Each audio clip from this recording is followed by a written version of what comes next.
All right, so Punishing Thieves. This is a deck that's existed on the fringes of Legacy for a little while. I don't know that I ever call it like tier 1, but it's definitely doing some powerful things. That's something that sees play often on. So the Punishing in the name refers to Punishing Fire here, which is a combo with Grove of the Burnwillows, because Grove of the Burnwillows is a land that makes red mana and makes your opponent gain a life. So Grove lets you rebuy your Punishing Fire. And then the Thieves in the deck refer to Dack Fayden, the greatest thief in the multiverse here. He allows you to draw 2 cards and discard 2 cards, which is very good with Punishing Fire that you can redraw with Grove of the Burnwillows, because when you have cards that you can rebuy from your discard pile basically at will with Grove, you can have things that you discard, which makes Dack Fayden's plus much better. Dack Fayden, past having synergy with us drawing with Punishing Fire, Dack Fayden also has synergy with Narset, Parter of Veils, and Leovold, which says your opponent can't draw more than 1 card per turn. Because while you have these cards in play, Dack Fayden's plus says target player, so you can plus Dack Fayden targeting your opponent while they can only draw 1 card, and they'll make them draw 1 card, but then discard 2. So you give them like a really, really poor rummage effect, basically.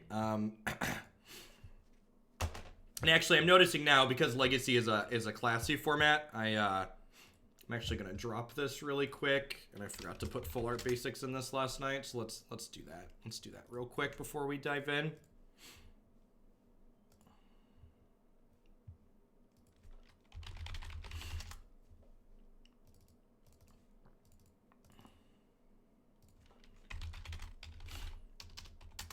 The person who submitted this credited another streamer / content producer, and I'm sure I'm going to butcher this name. It's Strifro or something like that. And they linked me a sideboard guide for the deck list as well that content creator had put together. So I will be sure to list that sideboard guide and link to the creator that they credited in the in the description of the YouTube video. If you're someone who's watching live now on Twitch, if you go into the deck queue on my website and open the link to the Punishing Thieves decks there in the Legacy section, you'll be able to find that sideboard guide right now. Linked in that, Goldfish.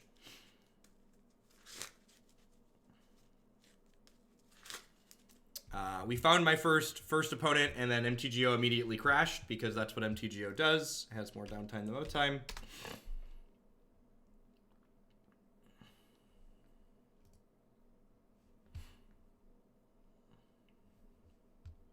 Kids these days who got their streaming time started using just Magic Arena, they'll never know what the people who came before them had to suffer to go through to make Magic content.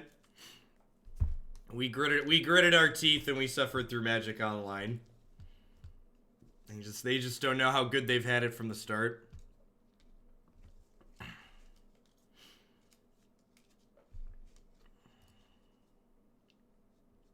God bless SSDs and quick reload times. Yeah, I'm gonna keep this. It's got Force blue card, plus it's got a land and a Brainstorm. We could potentially get a little bit punished if they wasteland us on one and we don't hit a land, but the land count in this deck is like kind of high on average. So like I have four shots to hit a second land here. I get a draw step plus 3 looks with the Brainstorm. Hey, Shellers, thanks for the 6 months. I appreciate the half a year. Welcome back. Awesome, Yeti. Congrats. Mother of Runes. I guess I let that resolve, and then we hope to hit the Black Source and then Fatal Push it. Alright, swing and a miss number 1. Sweet. Toxic Deluge is excellent here as well. I think I'm going to get rid of... I want all of my lands in this matchup. For people that aren't familiar, the opponent's deck is almost certainly Death and Taxes. Force of Will and Thoughtseize are a little bit medium from this point. Force is bad because my opponent plays cards like Thalia, sometimes Cavern of Souls, a lot of the times Aether Vial. I think I just... Actually, with Toxic Deluge as a draw, this might be a little bit greedy, but I'm actually going to Thoughtseize them here. Okay, they don't have a Wasteland. That's really good for me. I just get to take their Palace Jailer here, and then, good lord, if they play out the other Mother of Runes next turn, I just get to 2 for 1 of them with this Toxic Deluge. I have to imagine that unless we get like aggressively mana screwed, this matchup is like pretty good for us. All right, Opponent confirmed not ghosting. Good lord, Moto is not having a good morning.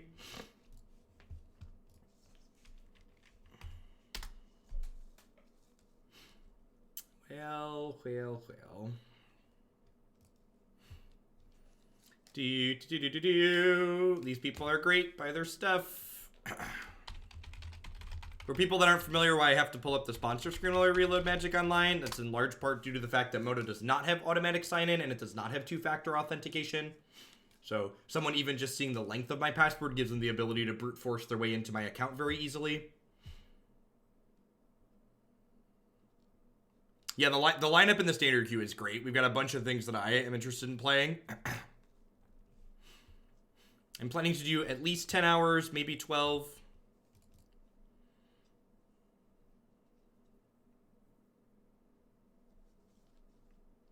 But after Mythic, when does the climb on the ladder? I'm not sure what you mean, Yeti. I think your sentence might be missing a word there, perhaps.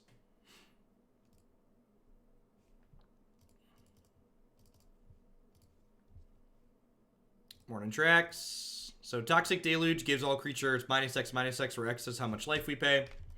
So my opponent's hand right now, we don't is a Caracas, a Plains, then one card I don't know.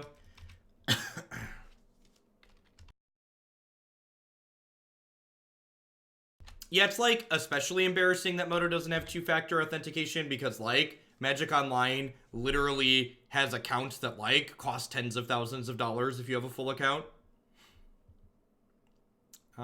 Grove would be kind of nice, but I really don't want to draw these other two cards here, so I'm going to any order shuffle these.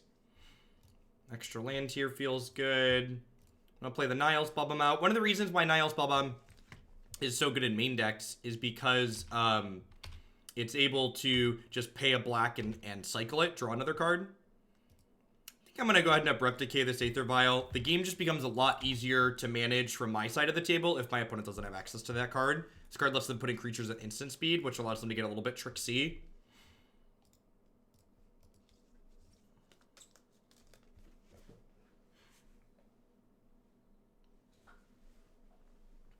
I was watching another streamer, waiting for your stream. I wanted to really say I appreciate your professionalism with things like having conversations rather than playing music in your organization. Well, thanks for being here, Thirsty Kane.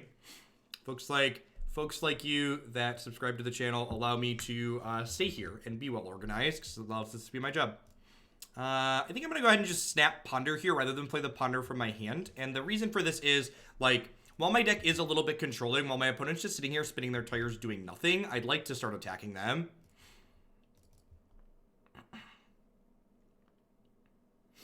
I'm like, I already have another Fatal Push in my hand here. I guess the downside to this line is if I find a Dack Fayden here, like I did actually, I can't cast the Dack Fayden this turn, but I think that's okay overall. All these cards are great, and I would like to draw them. What order do I want to draw them in, though? I think I want to draw Punishing Fire last here. Actually, I guess it doesn't matter what order I put them in here because I'm going to cycle the Nihil Spellbomb. So it doesn't matter? Yeah, you got it. Punishing Waterfalls. There, Bray. Thank you for the brand new Prime support. I appreciate that. Welcome. After you hit Mythic on the ranking, how long till you start seeing the top 1,000 ladder? Well, so one of the things that's tough about the ranking system is that there isn't a concrete you play this number of matches and you automatically get to the top 1,000. So unlike when you're working your way to Mythic, you're just climbing rungs. Once you're in Mythic, you're competing very directly with other players on the ladder. So it's not just as simple as you play this much and you get this result. Hey, Hoglandia, a place where people pay for the right to speak so they can ask for that right to be taken away. Thanks for the half a year, Lucas. If that wasn't a timeout request, let me know and I'll undo that, but it looked like a timeout request, so. Perfect. And we drew the Grove or the Burnwillows to go with the Punishing Fire here. And Grove plus P-Fire might prompt a concession. Punishing Fire is pretty strong endgame against a deck like Death and Taxes, especially when they have nothing on the board here. Do I enjoy Legacy gameplay more than Modern? That's a good question. I don't know that it's a strictly better worse comparison. so much as I'd say they're just kind of different. So Legacy definitely has very deep gameplay and has a lot of really meaningful decisions that you get to make in a given game of Magic, but a lot of the good decks in Legacy tend to involve gameplay that I would describe as very samey, if that makes sense. They're doing things that are powerful, but they're doing things that are powerful in similar ways. And that's not to say that playing Legacy isn't skill intensive. I think this format has an incredible amount of micro decisions that you have to make in a given game of Magic. But I do think that compared to Modern, Legacy tends to lack a bit of variety.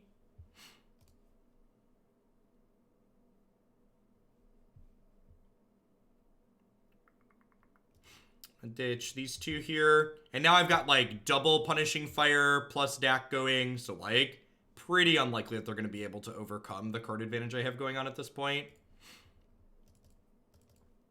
They might... There's a chance that because the deck we're playing is kind of a brew, that my opponent's mostly staying in this game just to, like, see more cards in my deck so they have a better idea of what to sideboard. All the good nuts coming in hot with the very generous brand near tier 3 resub. I appreciate that. Welcome, welcome. Thanks for keeping me around.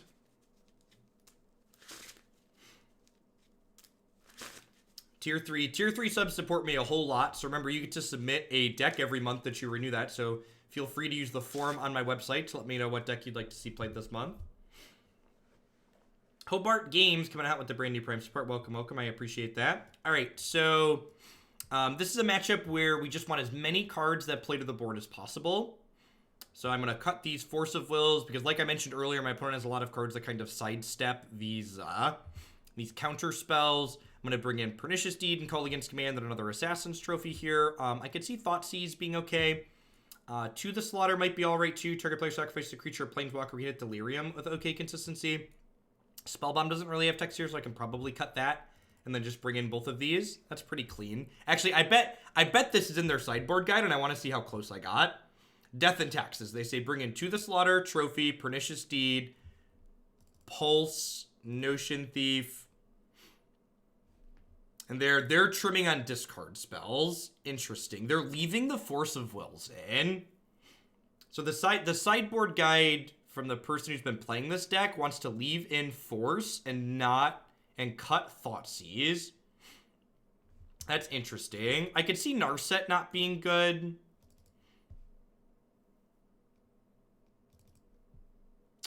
Huh. I don't know that I like leaving in all 4 forces. I'm going to split the difference and see how it feels. I'm going to leave in 2 discard spells and 2 forces. I'm kind of confused as to why this would be good to bring in, but these aren't.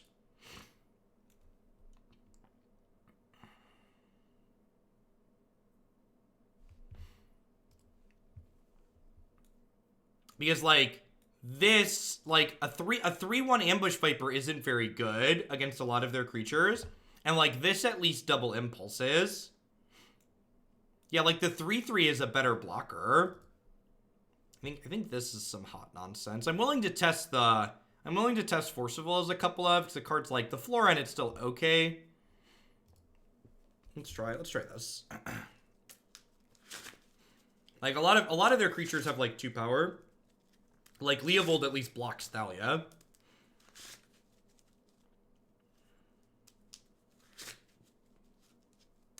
Well, they tend to have... So, one of the things I could see, Chalky, is, like, traditional sideboard logic is you need to be sideboarding against the deck you're going to be playing against, not the deck you just played against. And what that means is... Post-board, the Death and Taxes decks tend to bring in cards like Cataclysm and like 4-mana Gideon and other high-impact spells. So maybe it's correct to bring in all the forces.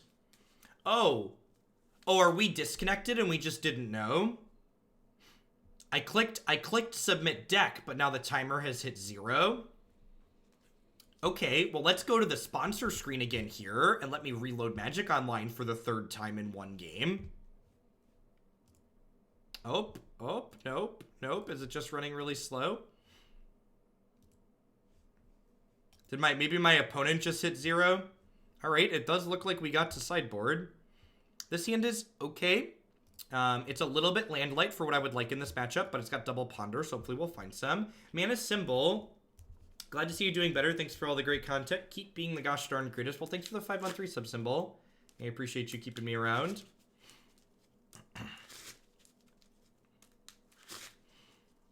So I plan to run late today and tomorrow to kind of fill in some of the backlog that I missed from ending early yesterday and only doing a short stream on Tuesday. But on Friday, I'm only going to be live till about 2:30 or 3 o'clock because I'm playing in the Nerd Rage Modern Tournament this weekend in Iowa. So the people I'm riding with are leaving about 3 o'clock Friday afternoon. I'm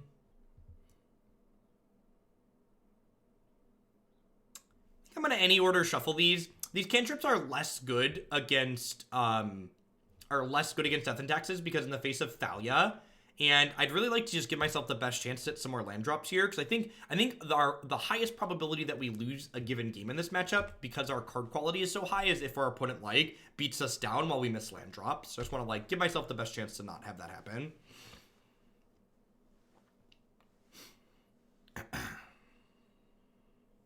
Yep, there's Lady Thalia, whom I had mentioned a second ago. I'm going to fetch a basic Swamp here and probably push her off a cliff since we drew that. If we hadn't drawn the Fatal Push, obviously we would have pondered here.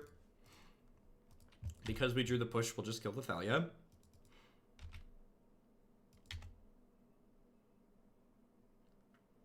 Yeah, there's probably a good chance I'll be on feature match for their camera match round 1 of the Nerd Rage tournament. And if I end up doing well and make a deep run, I'll probably be on more than once. But yeah, to answer someone who asked earlier, I am playing Elves this weekend. One of the wonderful subs here, John A. Boy, sent me a copy of Elves to play for the weekend. I'm gonna discard a Punishing Fire here. And I think just Baleful Strix, honestly. Or is it Ponder? Yeah, I'm actually gonna bin the Ponder. I just have enough going on at this point. Hey, Rem. Thanks for the 2 months. I appreciate the resub. Welcome back. Oh, I could take their Vial. That's an interesting thought. Huh. I genuinely didn't think of that. He is the greatest thief. Not taking the Vial is working out here, though, since they decided to put in Sword of Fire and Ice.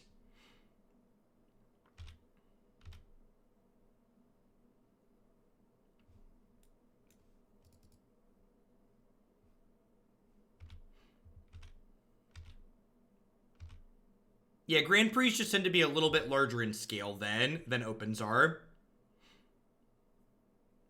Are we going to Flicker Wisp my Dack Fayden here, I think?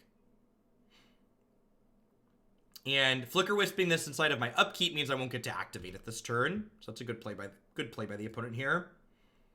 Go ahead and play this Baleful Strix out. Ooh, so kind of punished here for my decision. I should have waited to play my land. If I knew I was drawing Baleful Strix, I would play this and then fetch to play a second Baleful Strix out to better protect Dack Fayden. So now if they have a removal spell or another Flicker Wisp, they can blink this and then kill Dack. I did draw Assassin's Trophy, thankfully, though, which is going to insulate me from Sword of Fire and Ice a little bit. Palace Jailer, yep.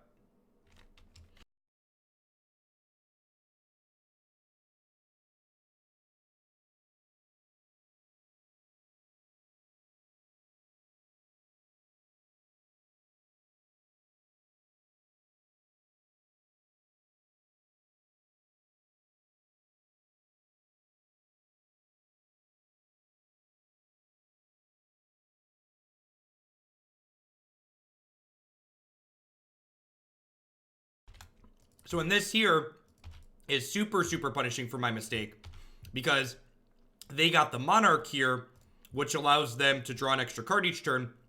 And if I would have played out double Baleful Strix last turn, I'd have been able to smack them with this and take the Monarch away from them, which ends up being pretty impactful here overall. So I'm going to play out this other Baleful Strix. I'm going to play a land out. If they have another Palace Jailer, I could be in trouble.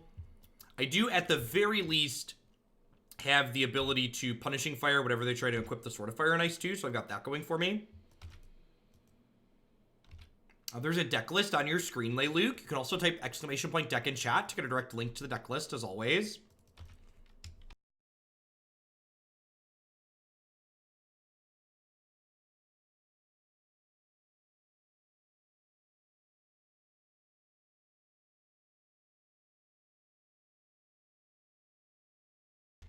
This is a little unfortunate. So, I can't play the Punishing Fire in response to this and then pick it back up because I want to be able to have another Palace Jailer. Yikes. So this is exceptionally bad for me because it takes my creature away, which means I am unable to take the Monarch away from them. So they're going to equip this, I assume. Well, Punishing Fire this, so that way this happens. And Palace Jailer is different from other effects like this, which is kind of weird that they tuck it underneath. So I don't get my Baleful Strix back when the Palace Jailer dies. I get my Baleful Strix back when I become the Monarch. So I have to hit them inside of combat for damage to get the Monarch. So I think the fact that that one turn that I missed, that I messed up my sequencing is probably going to cost me this game. Although that's a Dack Fayden, so there's that. Snapcaster Mage is also very good here. Thank goodness Brainstorm's a messed up card.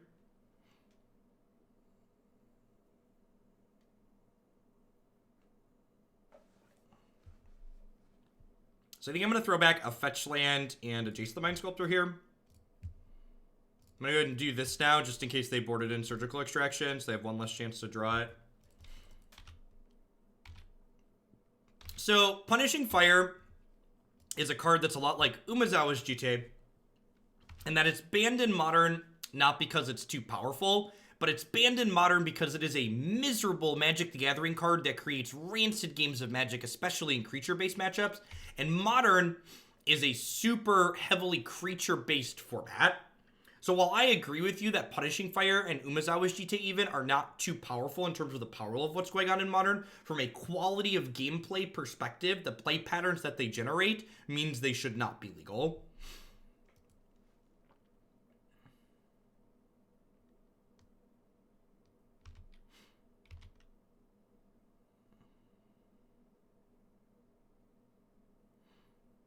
I think I'm actually going to go ahead and snap Fatal Push here. And the reason why I'm snap Fatal Pushing as opposed to using the Punishing Fire is because I want to get a creature into play so I can take the Monarch away from my opponent. Because if I can take them off the Monarch, I get double Baleful Strix back, the way Palace Jailer works, which means my opponent almost certainly can no longer win this game. They lose their source of card advantage, and I draw 2 extra cards. My thoughts on Jerry Thompson's decisions to leave the MPL are that based on their replacements, he's probably was right to do so. The MPL is just a giant. It has looked like a giant cluster from the outside since the beginning, and hearing someone who was on the inside say that it is in fact a giant cluster is unsurprising. All right, so I think at this point, I am just playing Pernicious Deed and then blowing it up right away. I think that's just the line.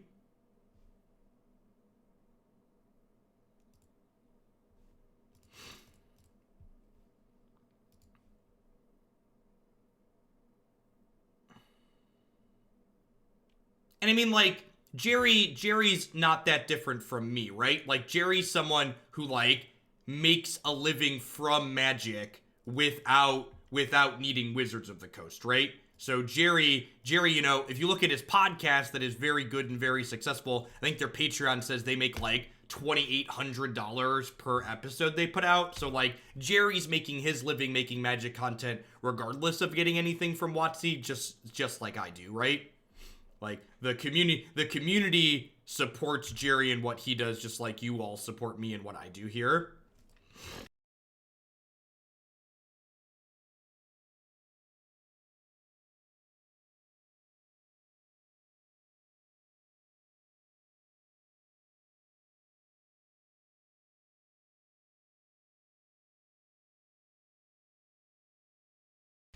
All right, Snapcaster Mage is, again, a great draw here. Because it's going to let me... It's going to let me, potentially take a crack at stealing this, this away from them.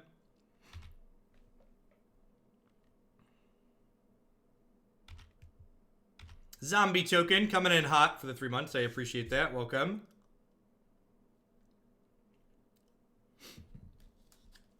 Ancient Tomb. That's interesting. And if they just hard cast Batterskull here, I have Kolaghan's Command and Assassin's Trophy, so like that ends pretty well for me too.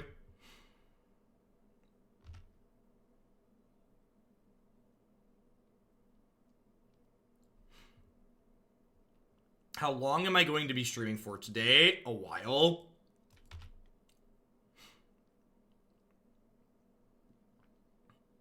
All right, so we got and equipped that. So now I have to make a decision. I think it's just Shatter Shock. So Shatter you, Shock you. Thanks for the half a year, Italian. I appreciate that. Welcome, welcome, welcome. Thanks for keeping me around.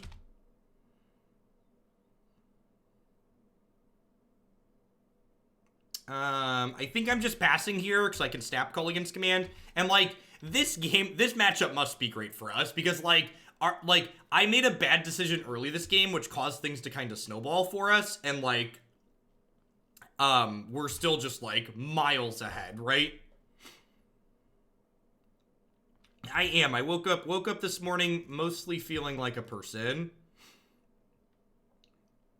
So we're going to Snapcaster, Shock the Stoneforge Mystic, Shatter the Aether Vial. Which will then let them put Batterskull into play, but then I can Assassin's Trophy that. And again, if I hit them with the Snapcaster Mage, I get back 2 Baleful Strixes. And I become the Monarch. Well, I won't be able to Dack it, chat, because they're going to have 3 mana up here.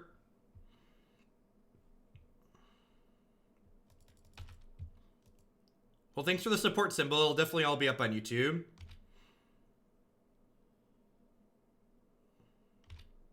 Now, one thing I need to do, this is, like I've mentioned, Legacy has a lot of micro decisions. So, like, oh, that's good for me.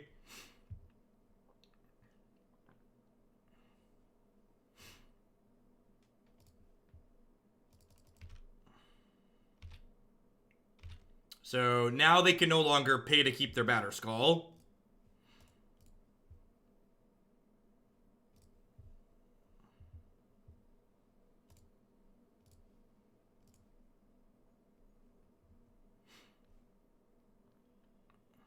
Why is Dacking the Batterskull loose?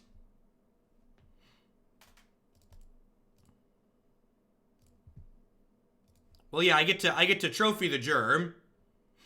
And then I keep the Batterskull.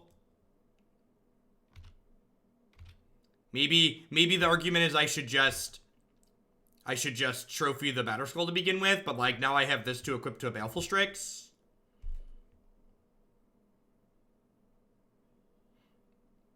I guess I could have drawn a couple more cards. Losing the Grove here hurts. I'm down to just 1 Grove in my deck.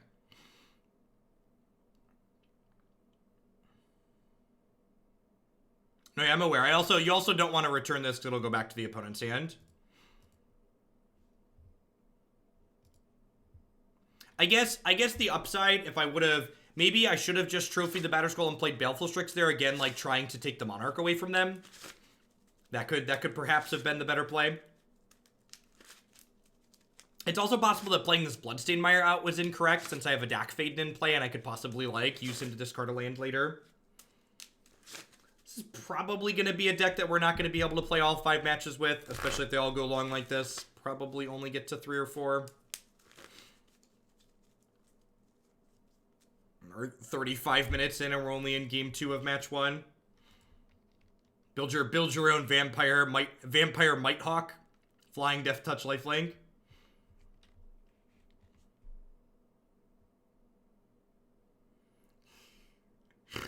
A guy played Unboard Ego against me, and I verbalized my scathing opinion, and my wife asked me if something was wrong with me.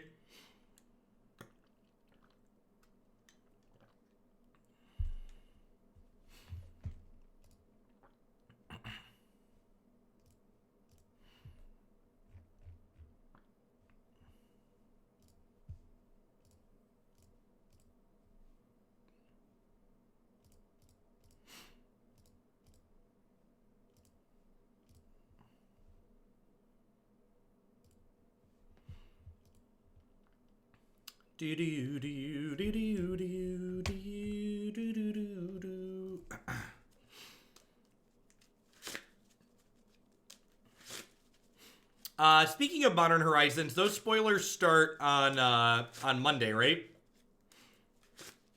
If I recall correctly.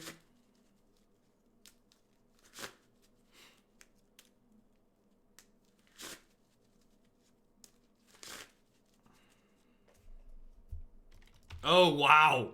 That's hugely punishing. Alright, definitely should have just trophied that. Got it.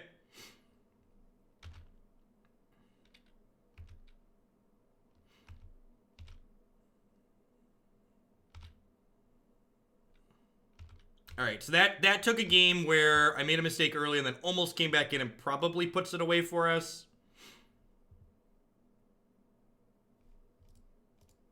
I think that mistake's probably going to be too much to recover from.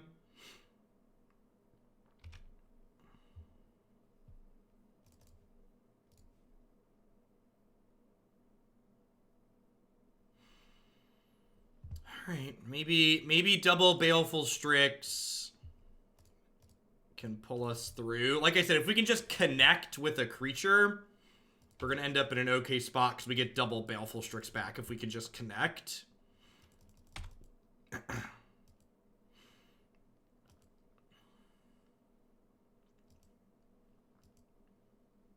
I got bad news for you kids. Loam isn't very good.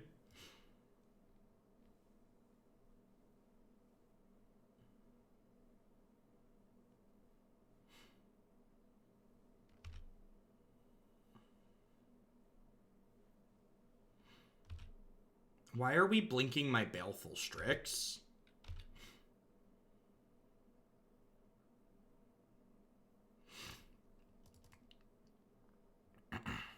I think I'm actually gonna just take 7 here because I want both my creatures so that way I can have the best chance to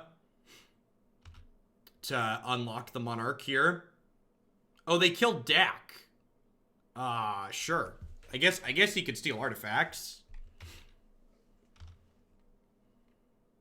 And then I am going to go ahead and Punishing Fire this Flicker Wisp before I attack with both, because in the event they have another Swords to Plowshares, I don't want them to I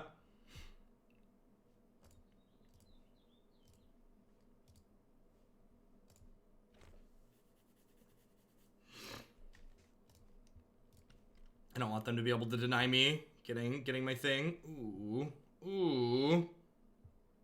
Okay. Some things are coming up, Millhouse. That's what we need to see here. I'm gonna put these back. I'm gonna crack this. I'm gonna play another land out. And then remember, when these hit them, it's hard to remember, but there's 2 Baleful Strixes in exile right now that are coming back when we become the Monarch. They have double Swords to Plowshares. Oh, they're just doing that. Okay, so in response to them trying to tap my land here, they tapped off of being able to protect their Batterskull. So I'm going to snap Assassin's Trophy their Batterskull.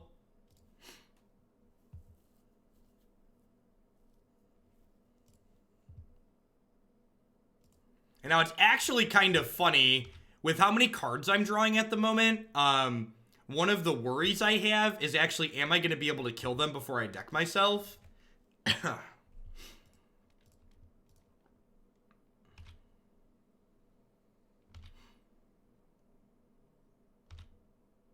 Yeah, I might want to put a couple of Elder Spells in the Kefnet deck for today. It's probably not a terrible idea.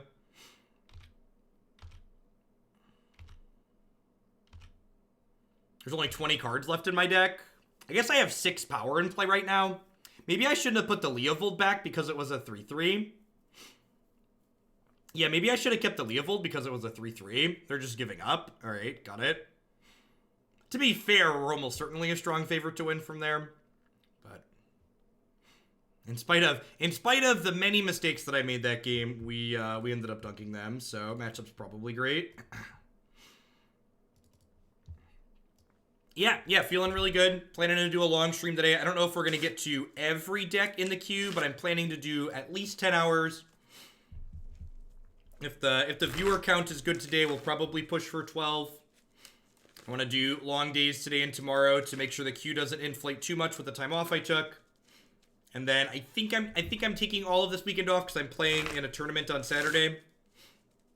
Because I like playing Paper Magic on occasion, so I make time to do that. Because it is possible to stream Magic and still play Paper Magic on occasion.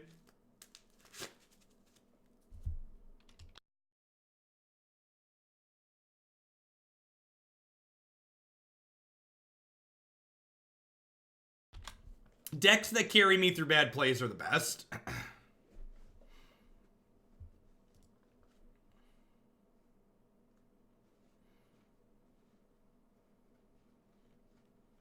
Oh, they'd bounce Leovold with Karakas. That's true, actually. Oh, that's probably why they cut Leovold that matchup, because he's bad against Karakas. That actually makes a lot of sense. We were like wondering why would you play Notion Thief over Leovold with a sideboard guide, but Karakas makes it make complete sense, actually. This hand is really bad against a combo deck, so hopefully we're playing against another Mother of Runes deck.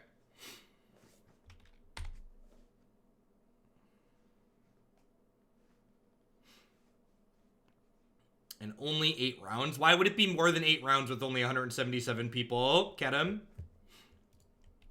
8 rounds is the norm for a tournament that size. And rough.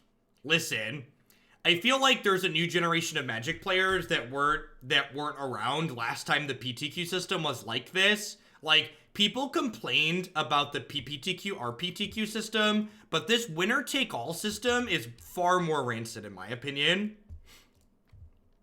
Until you've played in a $50 entry fee, no meaningful prizes except to first tournament that's 9 rounds with 250 or 300 players in it, like, that's a rancid setup.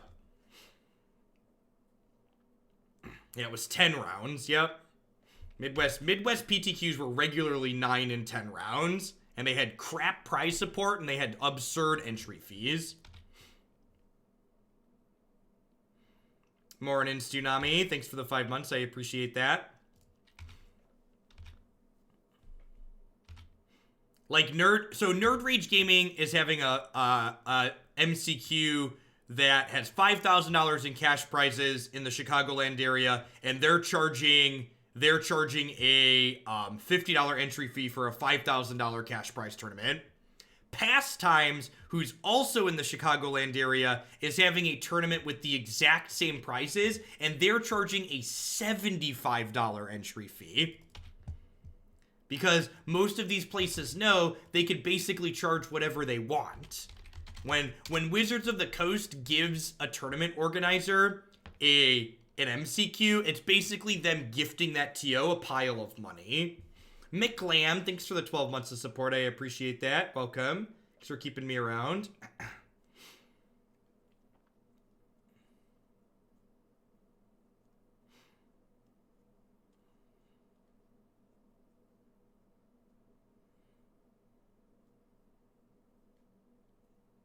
Any idea what the expected entry amount of players would be? I don't understand your question, Dumping Truck.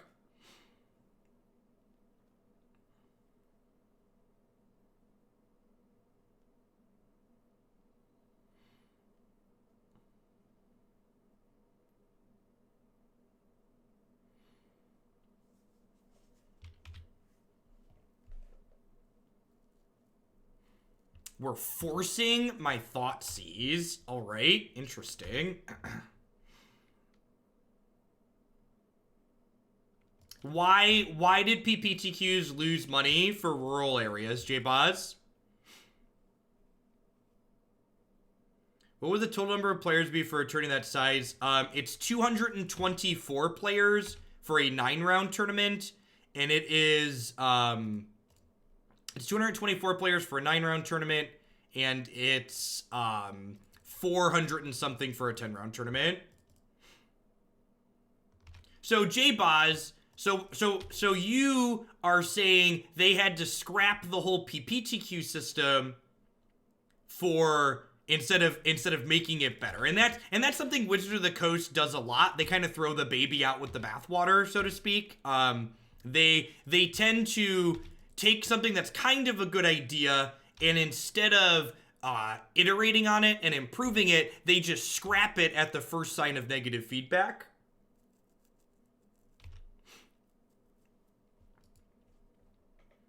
So, like, for instance, they could have changed the judge requirements for PPTQs to make that more reasonable. Arena Rector. Oh, we're doing something spicy. Okay.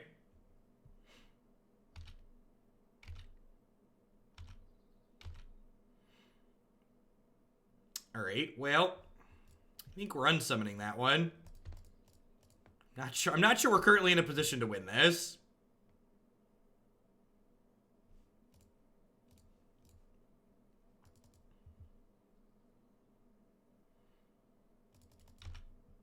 In fact, I kind of assume a matchup like this is pretty impossible for us. I might just move along to the next one. Usually these go big unfair decks are really good against these control decks. Yeah, that was the Planeswalker Rector.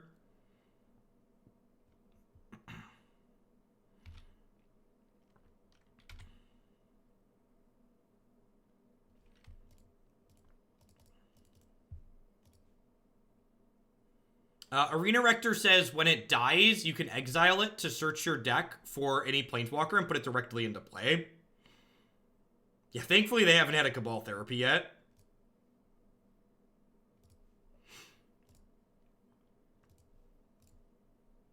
Alright, Jace the Unsummoned Sculptor, do your thing.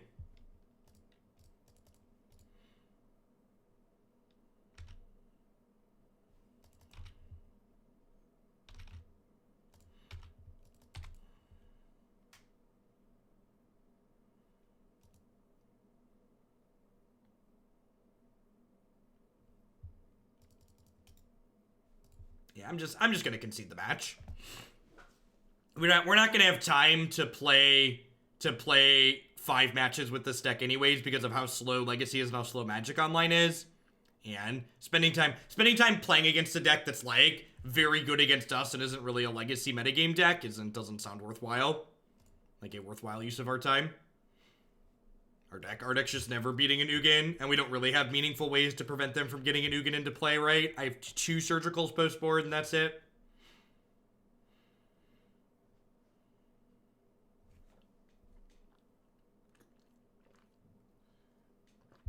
I don't know, Navier. What you're doing there is equating anecdotal evidence to data. In general, people who dislike something tend to be more vocal about the thing they dislike than people who like something are to be vocal in support of, hey, I like this thing. So even if people who dislike something are in the minority, you're going to hear from them more a lot of the time. And I'm not saying with certainty that PPTQs or RPTQs were more popular in the old system, but I'm saying, like, anecdotally saying that just, like, isn't proof of anything, isn't meaningful. Arena Rector gets the 8 mana Ugin, which wipes my board out and is basically unbeatable for any fair deck in Legacy.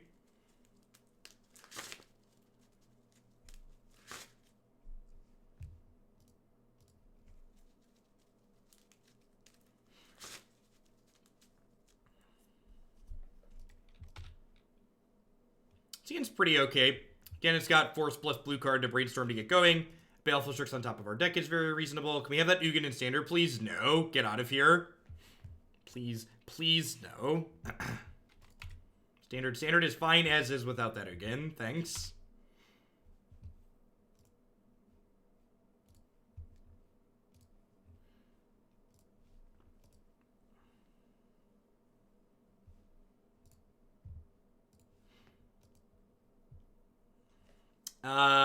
We are currently 45-ish minutes into this league. Preordain Bayou, I believe, implies Storm.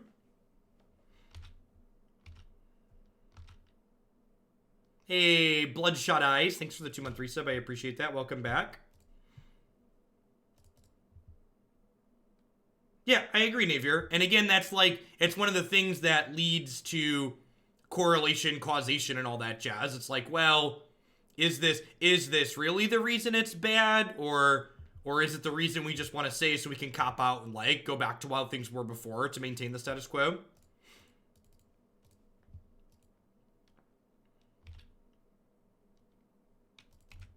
Because the PPTQ format was dictated by Wizards, right? So like they dictated like you had to play standard even when it was bad, basically.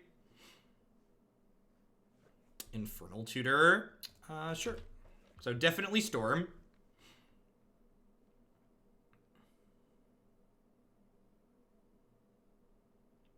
Yep.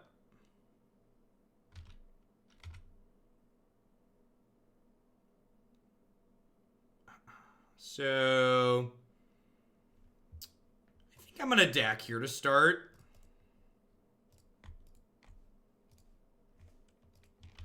Oh, tapping lands on Magic Online.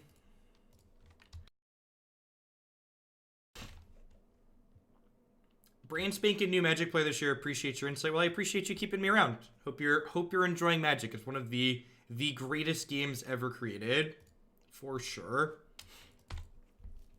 There's a reason it has been around for 25 years and will hopefully be around for 25 more.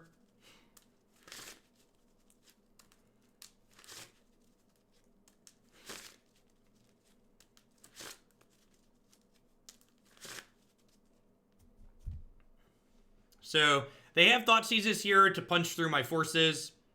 We have a lot of looks at things like Thoughtseize and other disruption next turn, though. Because, like, I get a Draw Step, which is 1 card. I get a Brainstorm, which is 3 cards. And so I'm actually going to go ahead and force this here. Because if my opponent has enough to combo off here after this, they could go Dark Ritual into Thoughtseize, take both my forces, and then combo kill me from there. So, because I know they have double Thoughtseize, I think it's correct to force this Dark Ritual.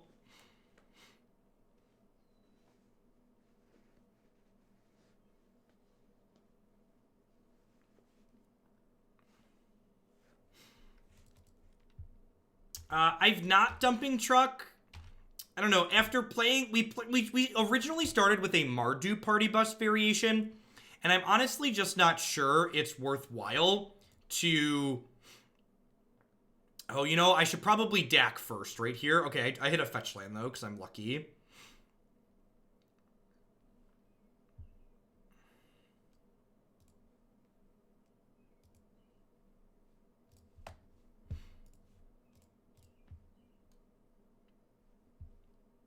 Alright. So, I'm going to take their Infernal Tutor here, and they don't have a lot going on.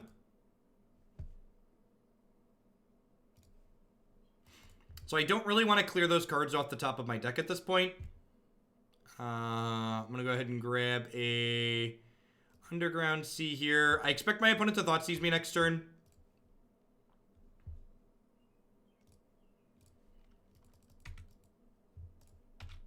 And when they do Thoughtseize me, I'm going to flash in Snapcaster Mage, I think, just as a creature to start attacking with.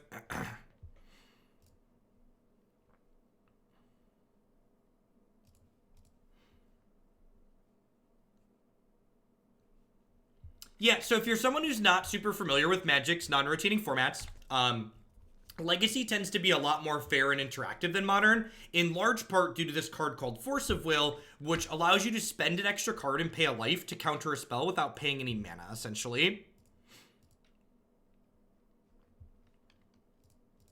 So a lot of Legacy's fairness comes from comes from this card, keeping the more linear combo decks in check. Hey, a Punishing Fire. Sign me up. And I'm going to go ahead and Dack here, digging for another discard spell.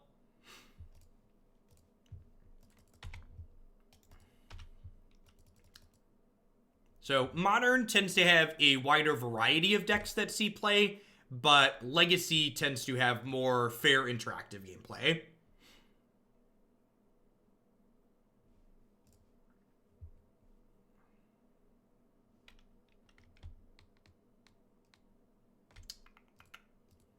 I'm going to start with this again. I guess I could start dacking them to get rid of their cards since I have Narset in play. Maybe I'm supposed to start doing that, actually. Probably supposed to start doing that.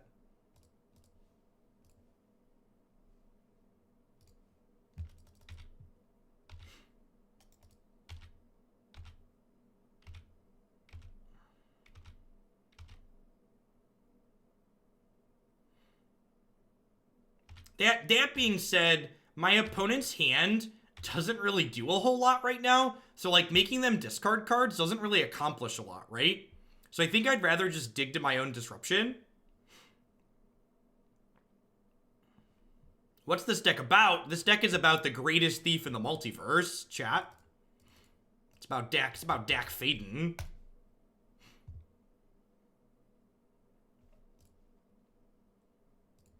He's the very best, like no one ever was. Do do do do do do do do do do do do do do do.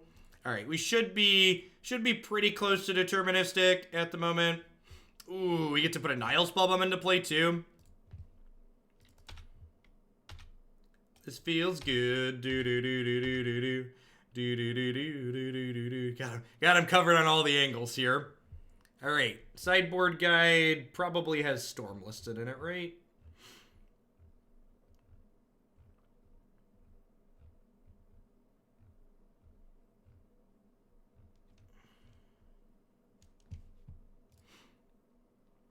All right, Storm says to board in Notion Thief, Spell Pierce, Surgicals, Thoughtseize, Nihil Spellbomb, 3 Pyroblast, Pernicious Deed,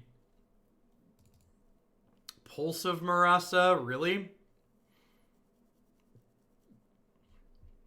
We're cutting a Fatal Push, 3 Fires, the Triumph, this, and 2 Grove of the Burnwillows. Seriously, we're cutting 2 lands? That's aggressive. I guess we don't expect them to be attacking our mana.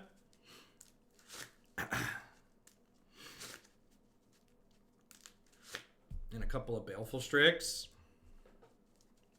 Yeah, that's what the board guide. That's what the board guide says too. We're keeping Deluge in for the same reason we're boarding in the Pernicious Deed. A lot of the times these Storm decks post board will try to get us with goblins.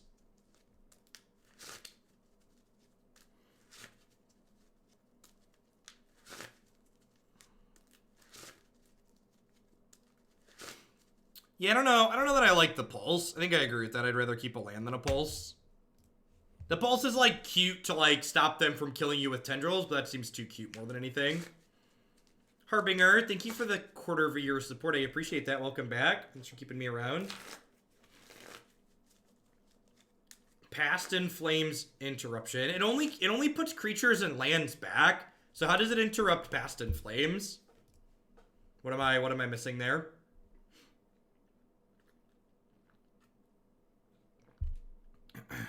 Oh, you know why you board in Pulse of Murasa? It disrupts Infernal Tutor.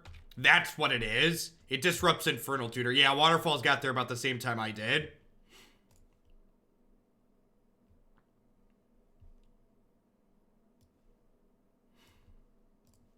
Oh, you know what? So this is really small, but this is like those micro decisions I talk about Legacy containing a lot of.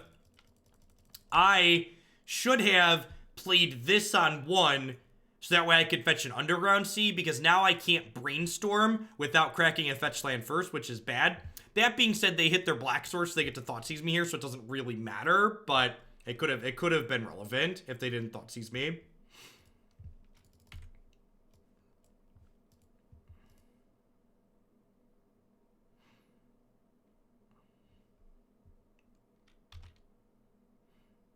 So Infernal Tutor relies on the mechanic Hellbent to get any card out of the opponent's deck, and Hellbent only works if your hand is empty, and they use the card Lion's Eye Diamond to empty their hand. So if they Infernal Tutor and then Lion's Eye Diamond crack to get their hand empty, you can Pulse of Murasa to put a land back in their hand before their tutor resolves, meaning their tutor only gets a land.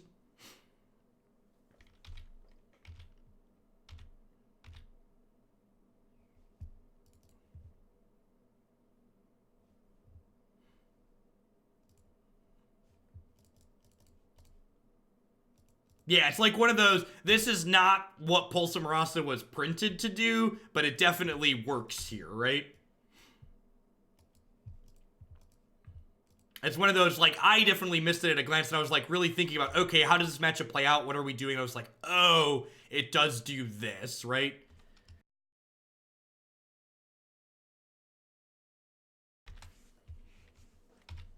As you will, opponent. As you will.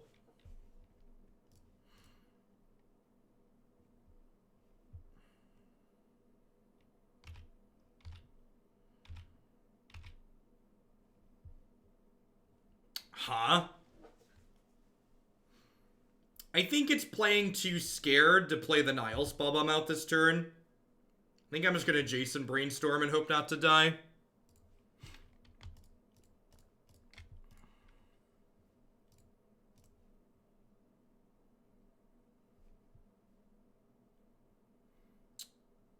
I'm going to hide the Nihil Spellbomb on top of my deck, so if they play a discard spell, they don't get to know about that. Because I have to redraw one of these two cards next turn regardless.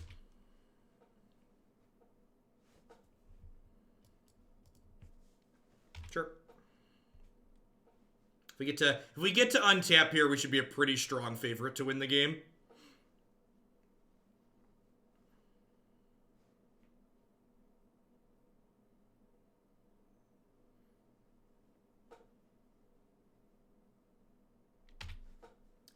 As you will.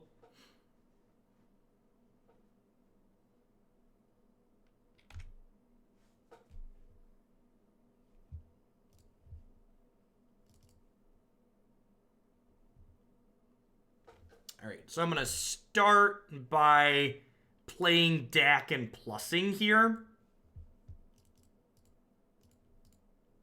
I want to leave up black, so that way I can cast 2 discard spells if I draw 2 of them. Thoughts on Force of Will and Modern? Hard pass. I didn't leave up red mana, so I can't Pyroblast. That could potentially be a very relevant mistake.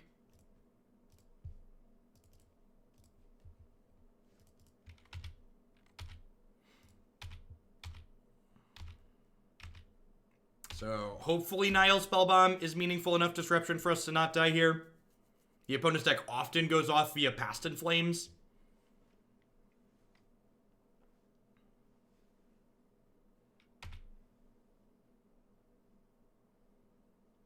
Probably dead. Oh, maybe I'm supposed to tank their graveyard there.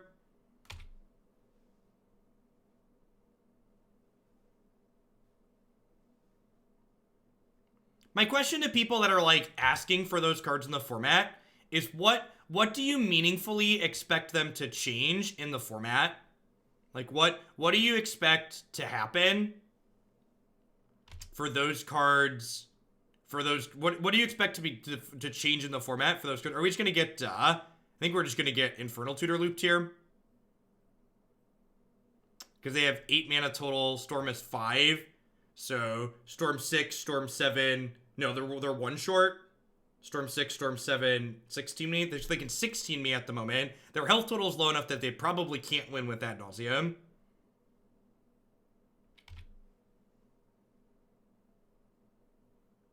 They can't, Persip. There isn't a one-stop fix Modern. It just doesn't exist. As card pools get deeper, formats can only get more linear and less interactive. Well, the Lotus Petal's good here. They need another Lotus Petal or an LED to kill me. They might just be going for the 16 ball here. Yeah, they're just going for the guaranteed 16 ball. The only way to stop Modern from being ships passing in the night, racing each other, is to fundamentally change the format with bandless modifications.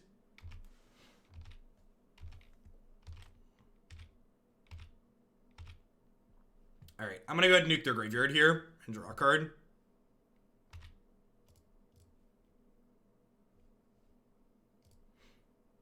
Correct, yeah, we get to exile their Tendrils of Agony, which is a win. Now, it is worth noting they've cut me off of fetch lands from this point, which is relevant. We know they have Past in Flames plus Extirpate in their hand, which is interesting. Let's start with this. I don't have a way to gain life in my deck because I did not board in the Pulse of Murasa. Worth noting. I think I just start plussing Jace here.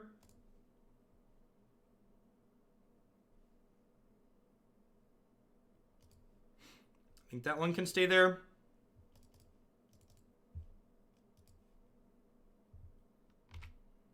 Do I want to snap Inquisition and take their Extirpate? Probably. I don't really want to lose my Force of Wills.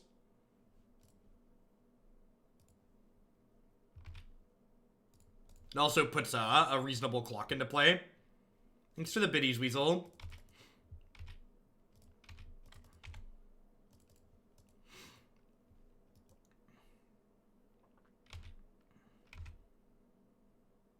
You think so? Yeah, that's probably not unreasonable. If I've got 4 power in play, but it's a faster clock just attacking.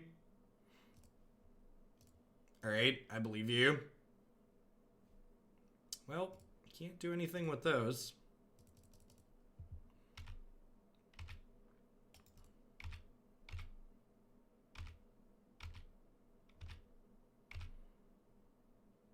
This will be a end step naked Snapcaster Mage to put him on a 2-turn clock.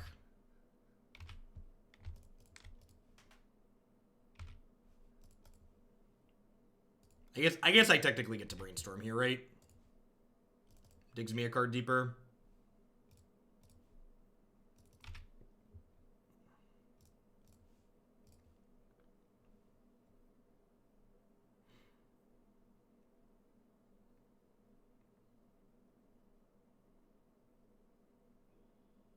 You can alt and steal lands with Pyroblast.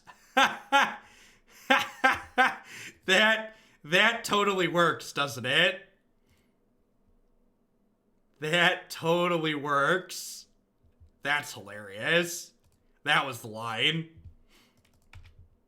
I could have alted Dack and then rebbed 2 of their lands.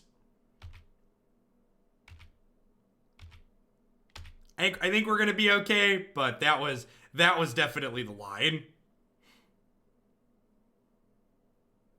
Was alt Dack and then reb or Pyroblast their lands. That's a really funny suggestion.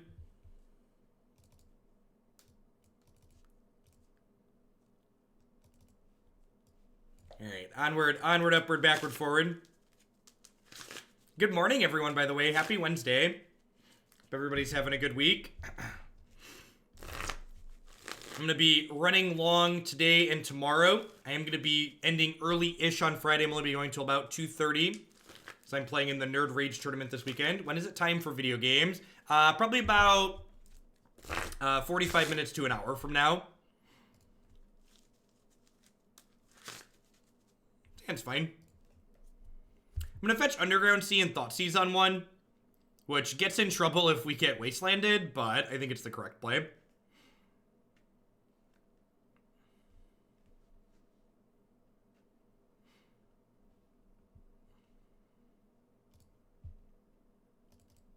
Yeah, fair decks are great in Legacy. Yeah, Punishing Waterfalls. He was just like this deck never beats an Ugin, right? I just don't have a meaningful way to really stop the Rector, so I just like wasn't gonna bother. Legacy matches and Magic Online matches take so long on average anyways. I was just like, we probably can't play them all, so I didn't want to spend time playing one that was gonna be kind of medium.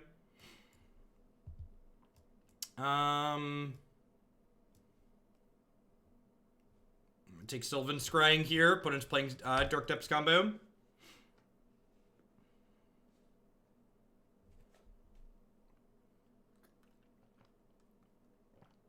Duress me, daddy. Put me on pins and needles.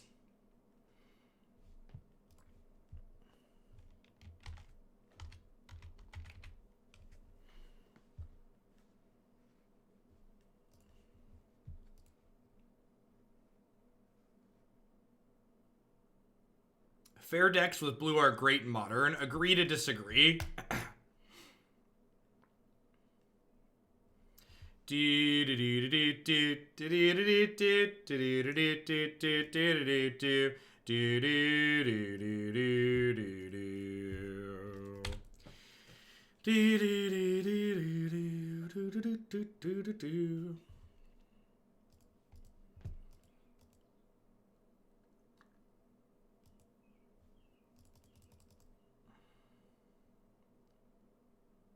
Oh, Legacy. Yeah, they're absurd in Legacy.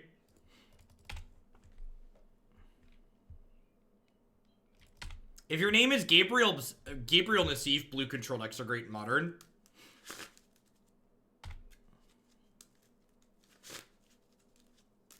My opponent's hand just, like, currently isn't doing anything, so I almost conceded there when we missed, but, like, they don't have any pressure. So, like, yeah, I guess. Their hand is, like, Forest Abrupt Decay.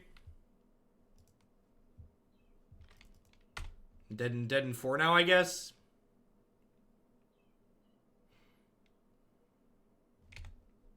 She's gonna get beat down by Vampire Hex Mages. Alright, we tried.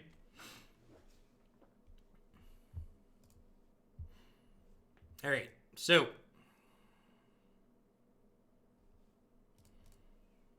bring in Surgical Extraction. Pulse of Murasa, To the Slaughter, Trophy, Kolaghan's Command. Why would we bring in Kolaghan's Command? Can people think? Why do we want Kolaghan's Command in this matchup?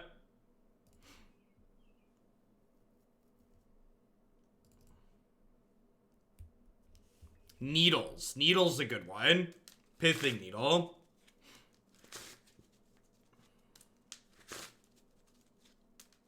Pithing Needle's a good point out.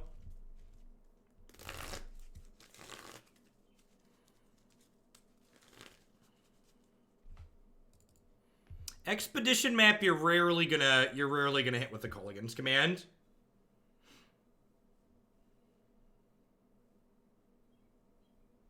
Pithing Needle is the one that makes sense. That's the droid I was looking for, is they play Pithing Needle.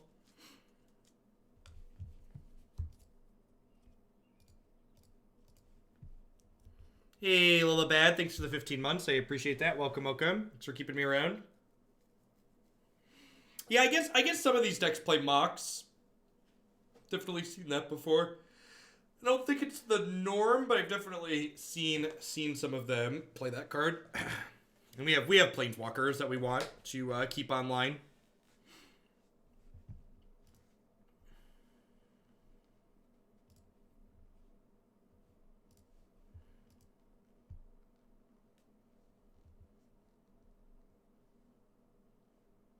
So, I think Pulse is worth bringing in here because it... what's the word that I'm searching for? Pulse is worth bringing in here because it buys us a turn.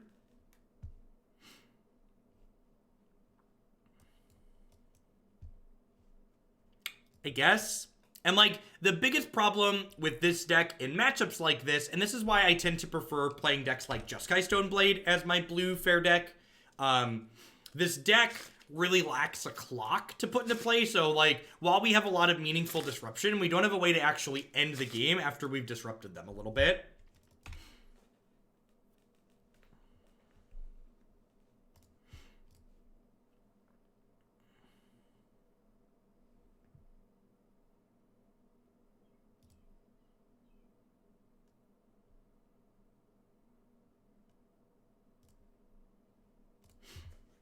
Yeah, these OG Zendikar full arts are some of my favorites.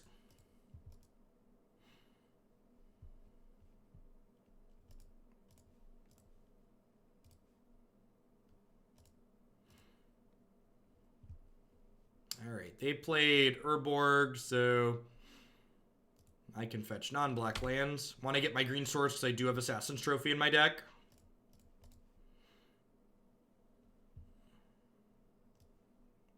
Don't currently have red mana, though.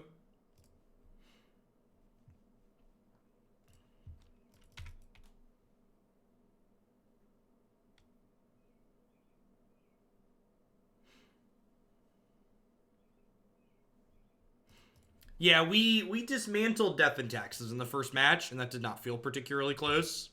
Like, I made some pretty sizable mistakes, and we destroyed Death and Taxes still.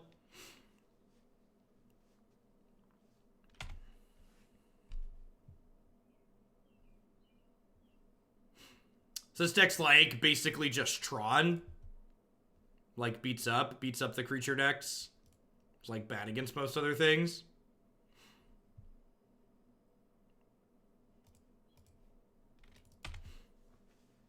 Again, not worrying about producing black mana because all my lands make black mana thanks to their Urborg. The To the Slaughter here is a great draw because in conjunction with the Surgical Extraction, if they make a 20/20 here, I can To the Slaughter them and then Surgical their Dark Depths. He says as his opponent plays 2 creatures. Yikes.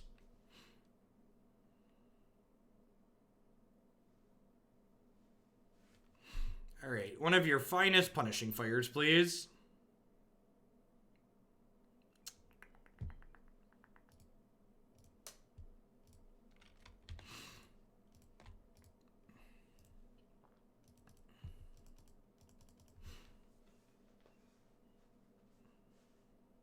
Yeah, Jerry, they seem pretty on point.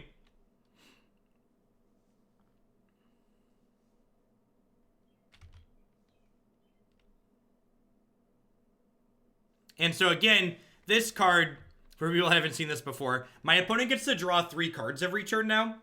And they get to pay, they either have to put 2 back or pay 4 life to keep them. And because I'm not pressuring my opponent's health total, this card basically reads draw 4 or 5 cards. Because I'm not pressuring their life total, so they just get to like really aggressively do this. And you can see here, like, this is one of the things that, like, the Nexus combo does in Standard, right? My opponent's deck, we've pivoted our deck, so post-board, we're better against their combo game plan, and they've, in turn, pivoted their deck, so that way they're less combo-focused and more value-focused with, like, creatures and planeswalkers post-board. So, like, our post-board plan is good against their game 1 plan, but they're pivoting in a way where we're no longer well-positioned against them in the post-board games.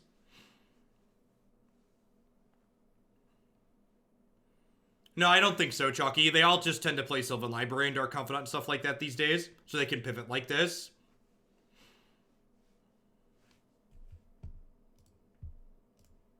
Just gonna go ahead and surgically extract their Bobs here. They're gonna take it anyways, and this way they don't get to bring it back with Liliana ever. Oh, good. Oh, good. We're dead. Oh, goody. We're not guaranteed dead, but we are mostly dead. We get three shots at a way to not die to this Dark Depths next turn.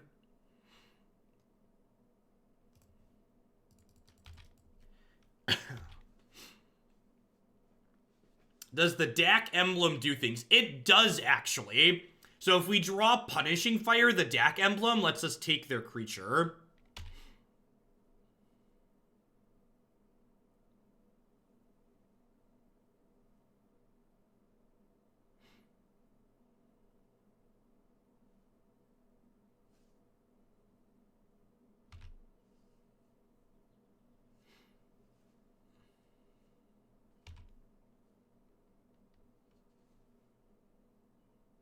Oh, no.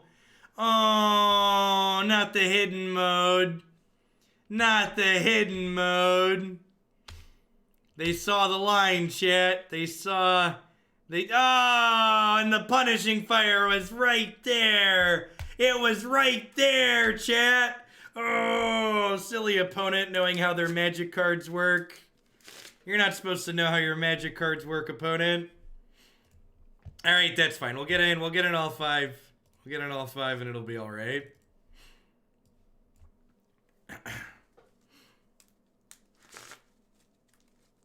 Yeah, compared to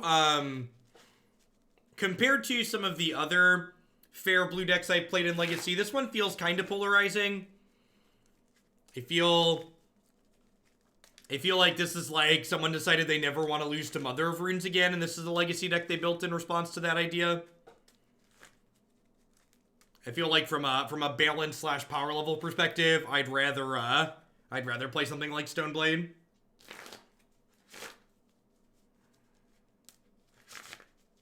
I'm playing against Mono Blue on Arena right now with Blast Sun in hand, and I now understand why I haven't seen Mono Blue in a while. Yep.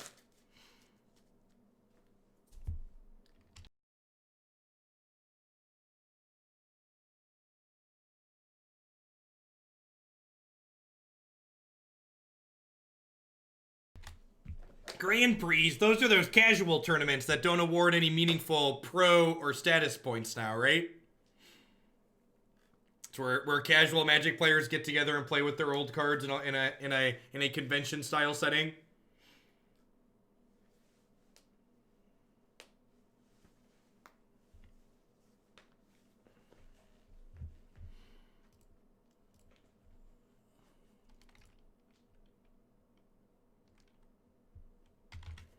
Or are we still under the old pro system until June? Who knows, really? Who knows?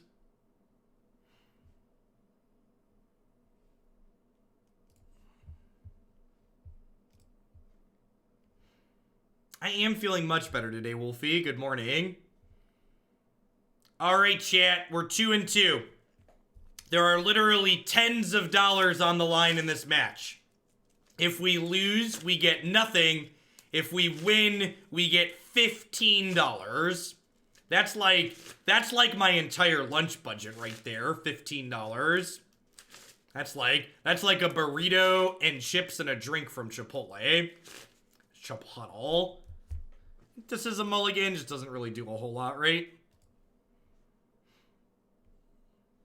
These stakes are too high for my liking. Yeah, I don't like it when my cows smoke pot either.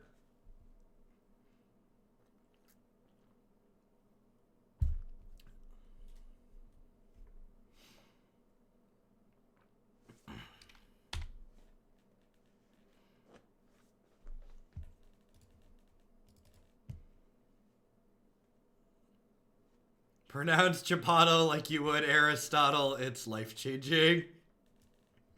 If we don't win, Jeff will starve. In fact, I forgot to order lunch before I signed on this morning. I probably should do that. It's much easier to do a long stream day if I order lunch to start. Yikes. All right, well. Settle in, kids. It's going to be a long one.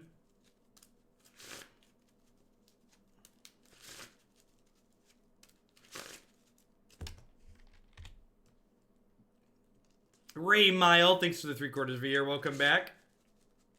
We have not Notion Thiefed anyone yet. Leovold is not modern legal. He was printed in a Direct to Legacy set. So, for those that are newer to Magic, the upcoming Modern Horizon set that spoilers start for this weekend at the Magic Online the Magic Online Championship, whatever it's called. That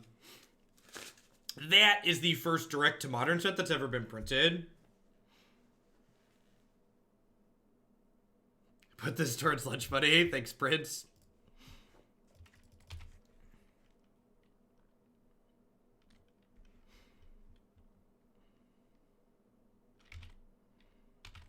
Fingers crossed for Baleful Strix, Shardless Agent, and Leovold in Modern Horizons.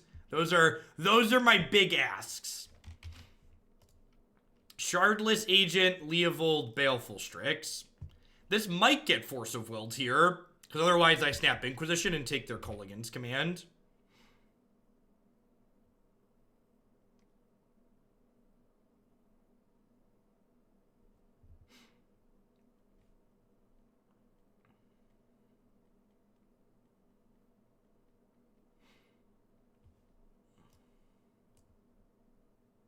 Don't make my man Tarmogoyf even worse.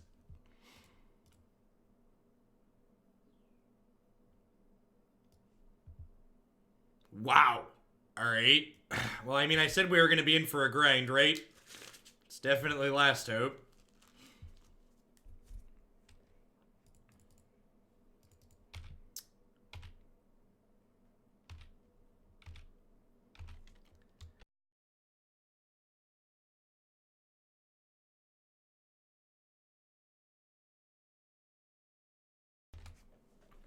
Also, the #1 sign that Wizards of the Coast R&D hates Modern and wants it to die in a dumpster fire in favor of their new format is if they print True Name Nemesis in Modern Horizons, they are hoping that Modern dies.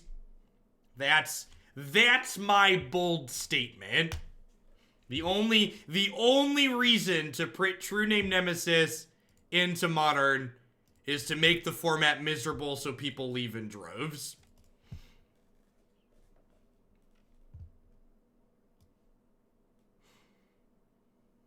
You're showing your liability.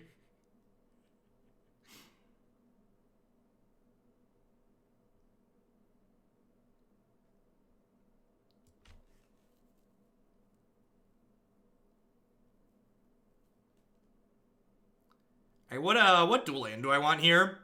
I think I just want more blue, right? I'm just gonna play Baleful Strix for now. I don't even think I want to attack here because, like, I don't really want to give them something to Kolaghan's command back at the moment.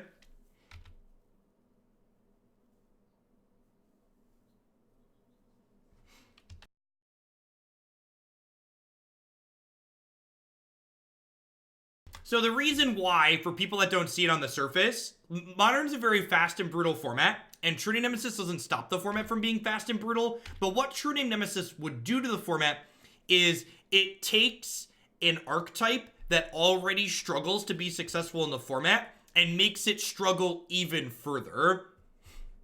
So you're right, True Name doesn't help the fair decks keep up against the combo decks, but it makes another thing that fair decks have to be willing to play in order to be successful in the format. It's like, well, now I'm playing a fair deck in Modern, I have to be able to beat Dredge, and I have to be able to beat Dredge, and I have to be able to beat Affinity, and I have to be able to beat True Name Nemesis. True Name Nemesis basically just adds another, you have to answer this thing or you lose the game, to the list of things that's already really long in terms of you have to answer or lose the game. Yeah, this is game 1 of this match, 5th match of the league. 5-mana Nissa is very, very good.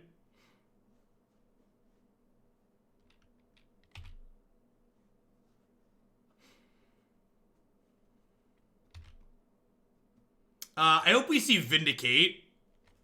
Council's Judgments, whatever. I would love to see Vindicate printed into Modern. Because Vindicate's a fair interactive spell that destroys Tron lands.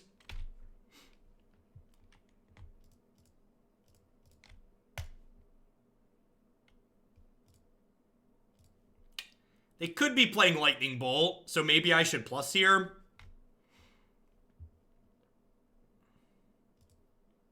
Again, because I'm forced to put one of these cards back on top of my deck, you'll notice that I'm choosing to hide my Snapcaster Mage because that's when I don't want taken by a discard spell. So, like, Vindicate, and again, like, when people say things like 3 mana is a lot, it is, but it isn't. So, like, again, I'm not saying Vindicate would be the only card you would play to help you against Tron, but it would be one of your cards in your toolbox full of cards that could help you against Tron, right? It's one of a variety of things that could be good.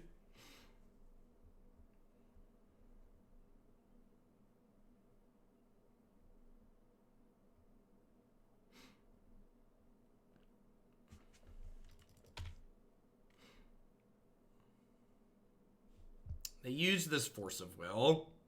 They use this Fatal Push.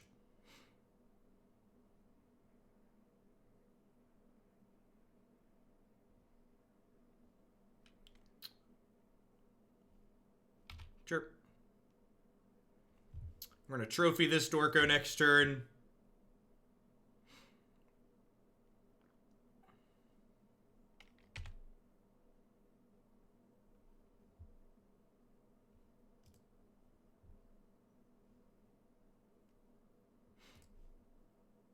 That's a really elegant way to parse that card. Destroy target permanent that doesn't have a basic land type. I like that. I like that verbiage. Perfect. I would love a fetch land.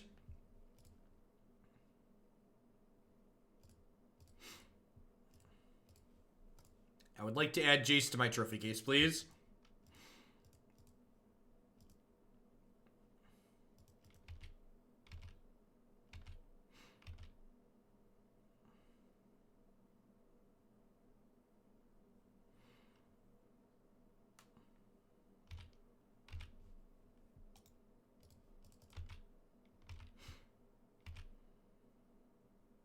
Correct. That does mean it wouldn't destroy shock lands, which is fine.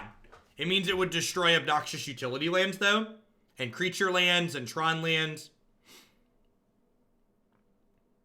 In fact, it not destroying shock lands is part of why I think it's good verbiage.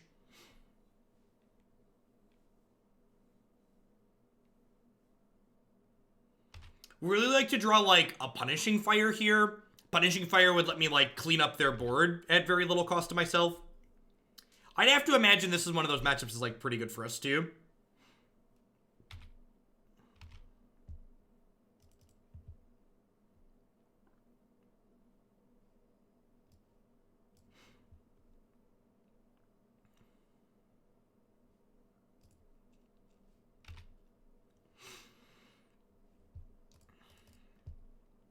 I'm going to start with this.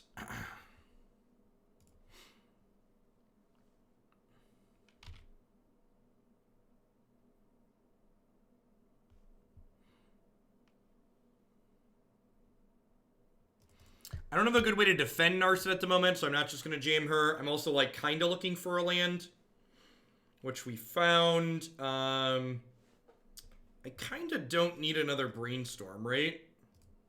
My hand's, like, pretty good. I think I'm going to snap Ponder at this point just to get some pressure into play, like, things to be able to block. Get a little bit more card selection going here.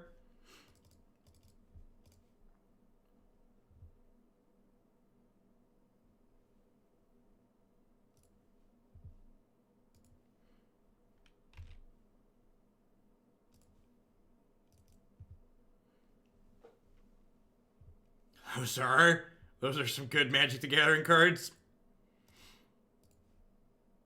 Oh, I guess I probably should have drawn the Force, maybe? I don't know. Yeah, I don't think Counterspell would be great for Modern. So, what Counterspell does is, basically, the difference... Here's the best way I can tell you to think about what Counterspell does for Modern. So, Counterspell in Modern... I want you to think about the matchups where Counterspell is meaningfully better than Mana Leak.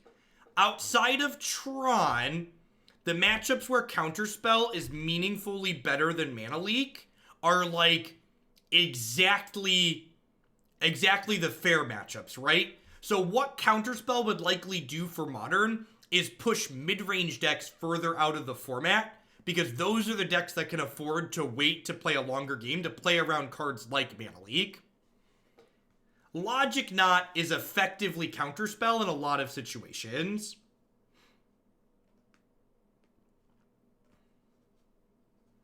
What do I want to do here? So I want to play Jace, but that's wrong because I have so many 3-mana spells in my hand, and I definitely want to double spell this turn.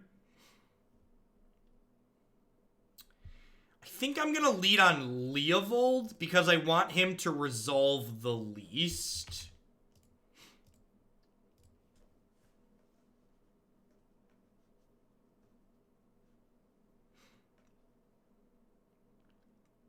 Yeah, they're hard casting a Force here. Yeah, I think hard cast Force is not And I'm going to go ahead and play Narset.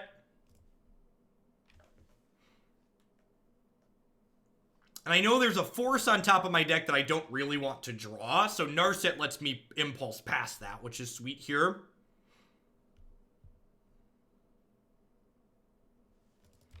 I'd be kind of surprised if I get to untap with Narset. Like, they're a Lightning Bolt deck. We can see a Snap Bolt here, maybe. But, like, if Narset eats a Bolt, she, like, drew a card and ate a Bolt, so it's, like, hard to be too upset with that outcome.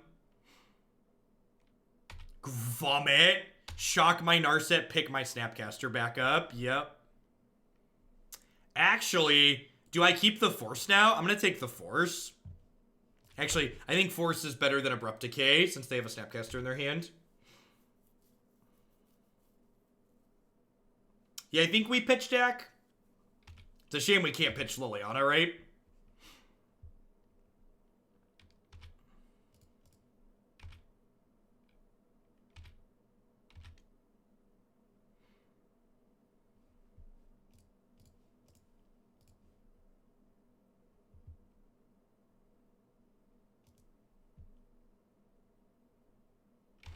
Vomit.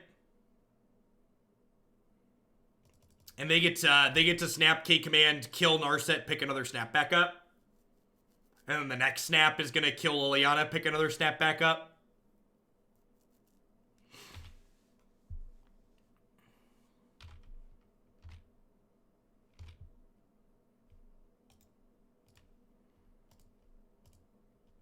Alright, so I'm going to be reading chat a whole lot less for the next half hour, which is probably going to be the remainder of this match, because if you'll notice, I'm down on clock, and this match is likely to go to 3 games, and it's very likely going to come down to, hey, what's left on your clock? There's a good chance this match comes down to timing out, so I'm going to focus on playing quickly here as opposed to being interactive, so sorry I'm going to be a bad streamer for the next 30 minutes. I'm going to try to be a good Magic player and less of a good streamer. I guess they can K command, shock Jace, pick up snap bolt Jace. So maybe I should just brainstorm.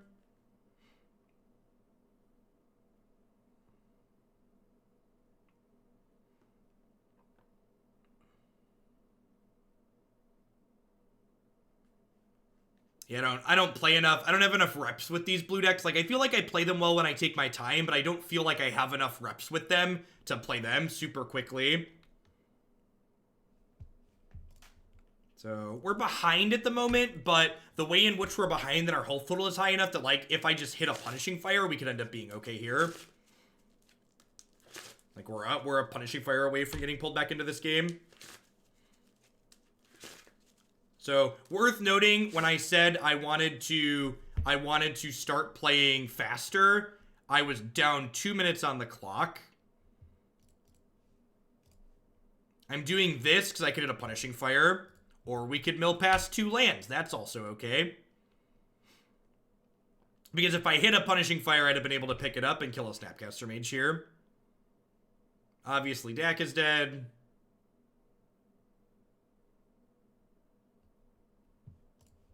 I really just want to put these Snapcaster Mages in my dungeon and punish them. Wow. We are through 38 cards right now without a single copy of Punishing Fire. There are 22 cards left in my deck at the moment.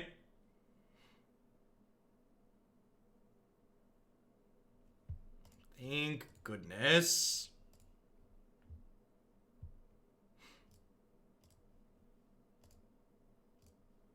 Oh, I should probably always yield to that. It'll save me some time.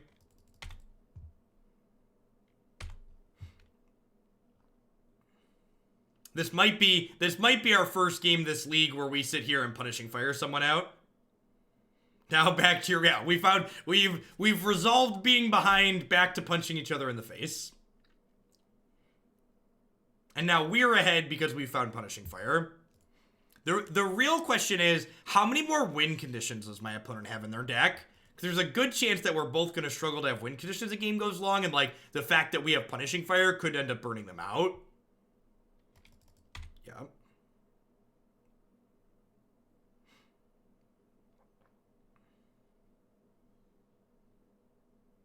Sure. That's true. They do have bolts and snaps.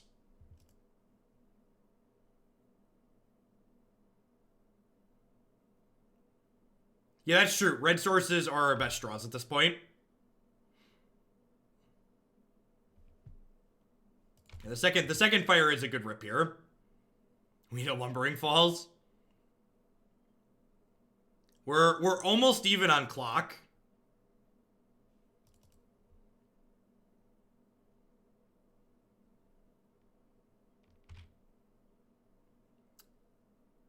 So we're going to Punishing Fire this Jace and then bring both of our Punishing Fires back to our hand at end of turn. And then untap, kill the Jace, hit the Narset down to 1. We need more Elder Spell, right?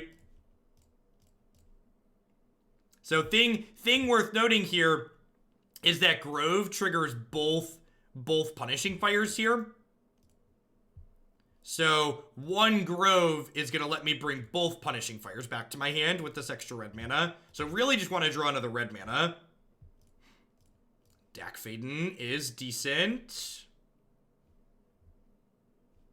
I don't know that I have time. I don't know that I really want to play him though. I think I'm just passing. I want to pick a fire back up, I think.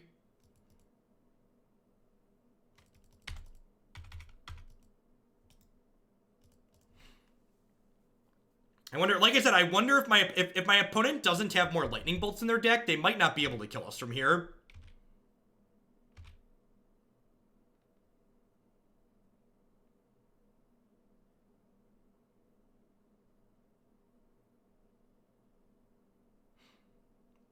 Yeah, the fact that our deck has more cards in it might end up being super relevant here.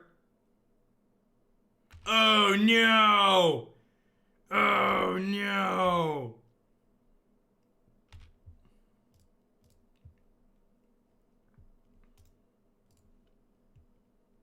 Thank goodness we have the greatest thief in the multiverse.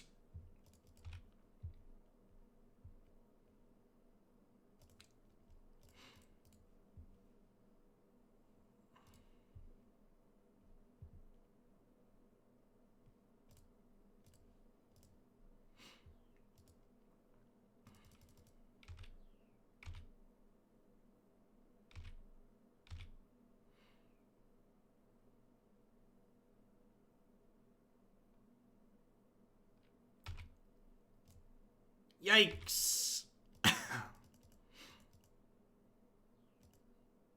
Could Deluge for 3 and P-Fire. Yeah, maybe I'm supposed to have done that.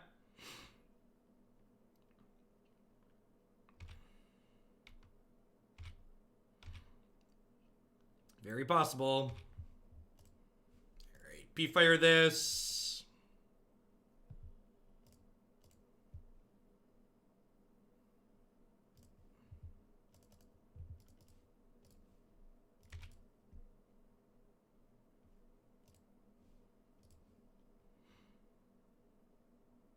Okay.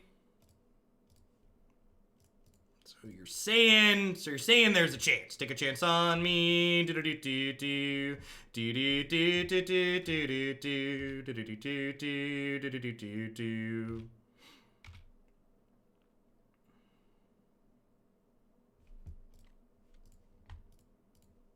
do you mean we can't protect the Strix? This card's got a casting cost. Oh no. Not the snap hardcast Force of Will. Not the snap hardcast Force of Will. I'm doing well, Sizzle. Feeling like a person. Alright, is there a Grixis deck?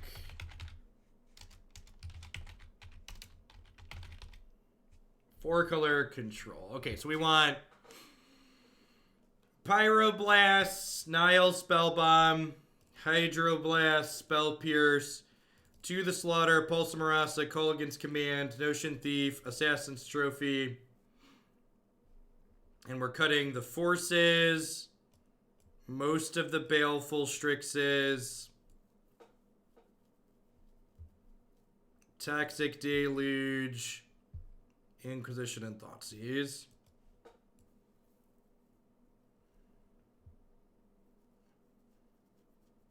Yeah, four stakes of life in addition to a blue card.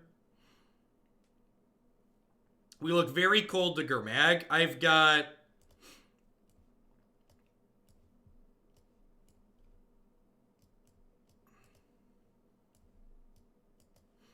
got 8 ways to deal with big fish here. I think this is more than enough. Yeah, this is even loosely a way to deal with big fish. Snapcaster Mage is like technically more answers to big fish. I get that it felt bad to lose to fish ultimately there, but like they probably only have 1 or 2 at most. Like they were through most of their deck before they found it. Like if we would have just like managed to find a Punishing Fire before we were 800 cards into our deck that last game, we probably would have been fine. Our life total was just a little bit too low because we took too many hits because we couldn't find it.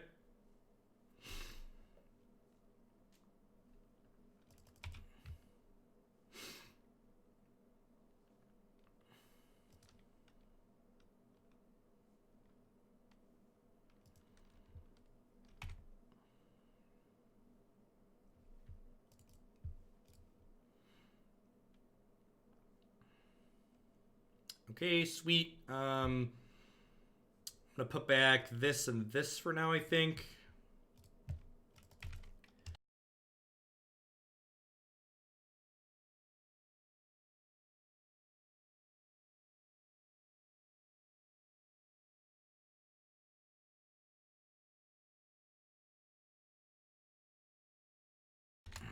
Yeah, the blue fair matches and legacy tend to have a lot of interaction and back and forth in them. This is I would say what we're currently experiencing is pretty close to the norm for what you can expect for matches like this in Legacy, where there are 2 fair blue decks playing.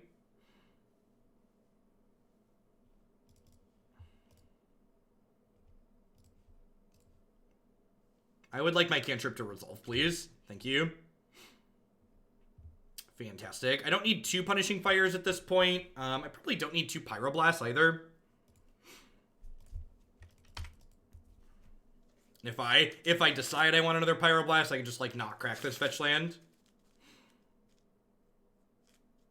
That's fine, right? It just dies to fire.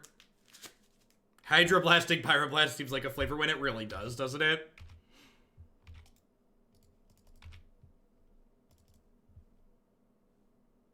Who's ready to get blood boons? Nope, ain't nobody got time to play around that card.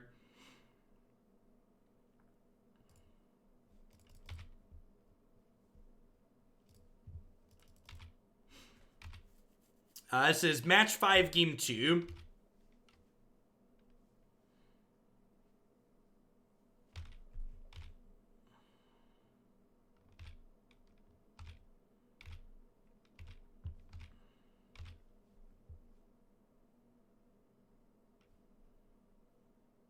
Bitter Blossom. Okay.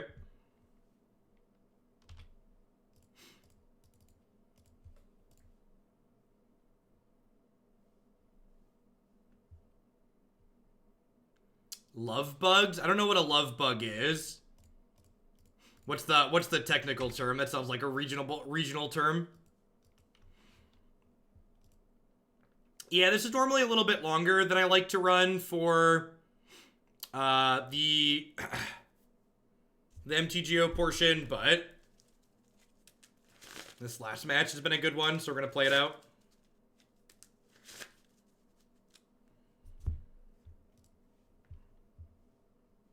No, can't say I've ever seen those.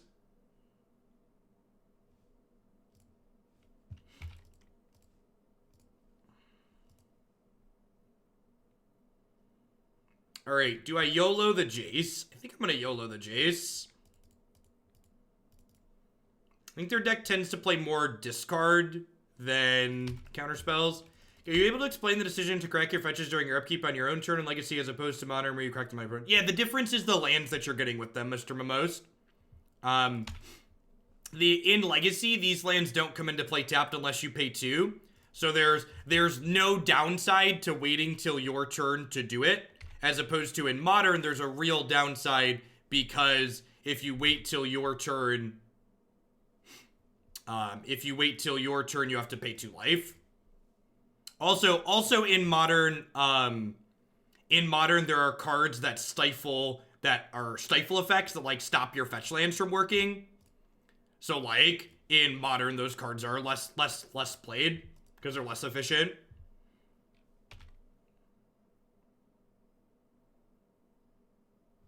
Yeah, I conceded the second match because it was a matchup we were very unlikely to win.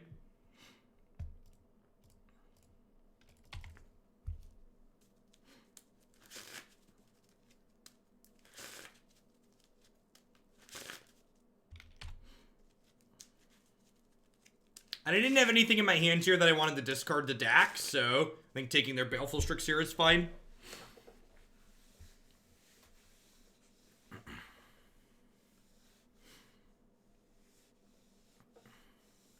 That's unfortunate. I guess it's not too terrible for us. I get to snap trophy that. What deck am I shuffling? A red-green madness deck from my childhood.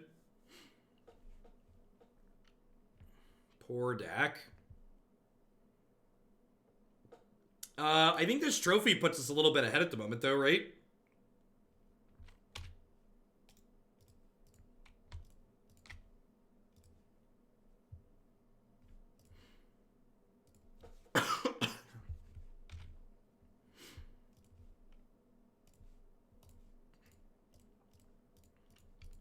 All right, nobody got time to bluff. Press my auto pass key.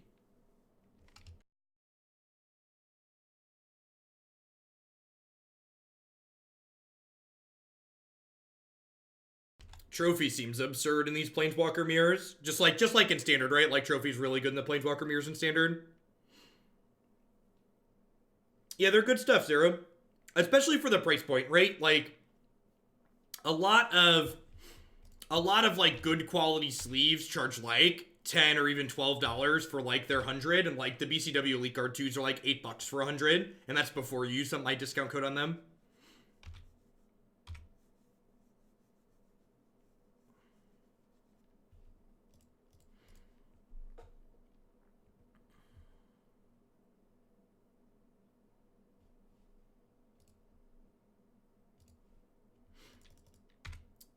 Nah, there's nothing wrong with buying sleeves in bulk. When I played a lot of Paper Magic, I always bought them a case at a time. Usually you could get discounts buying them a case at a time. I'm holding these lands in my hand at this point. I'm going to hold 1 land in my hand at this point because if we draw a Brainstorm, I want bad cards to be able to put back on top of my deck.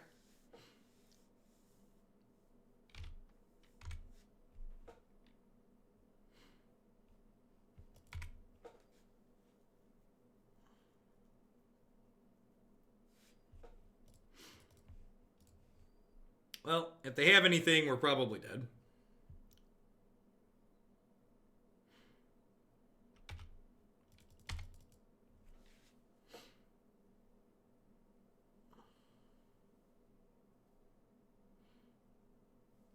What do you think of the Just Guys Super Friends list that's going around soon? I think Sarkhan's very good. I think I've seen people playing cards like Dovin, and I really don't think Dovin is that good. I've been pretty underwhelmed by him.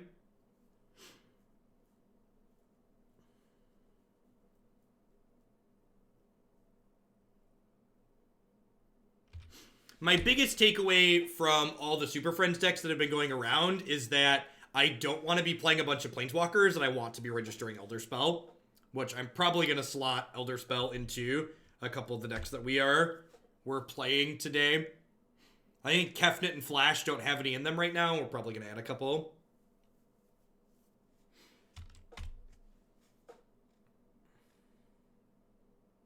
Why does Ashiok hate Nexus, Tom? Ashiok doesn't do anything against Nexus of Fate. Going big fishing. Do do do do do